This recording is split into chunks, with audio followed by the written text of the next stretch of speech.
O'g'li borlar, diqqat bilan eshiting. Hurmatli otalar, ehtimol o'g'lingizga tengqurlarida bor qimmat telefon, qo'shni bola yegan tansiq taom yoki tengdoshlari kiygan qimmat libos olib bera olmassiz. Bu fojia emas. Halol mehnat qilyapsizmi? Tamom. U yog'idan qayg'urmang.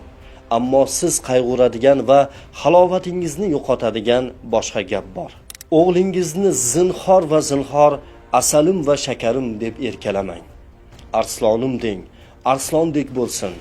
Biroz dag'al muomalada bo'ling. Dag'al liboslar kiydiring, ilik kamirtiring, ba'zan qotgan non yediring, go'sht yediring, toki erkak bo'lib ulg'aysin.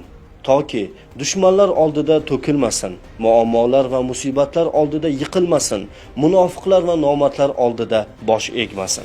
Boshini tik tutgan arslon yigit, sher yigit bo'lsin. Shunday yigit bo'lsinki, fe'li bo'riday, na'rasi sherday bo'lsin.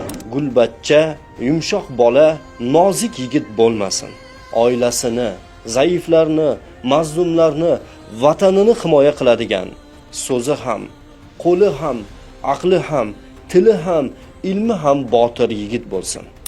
Zero o'g'il farzand sizning va vatanimizning yuzi, himoyachisi va or-nomusidir.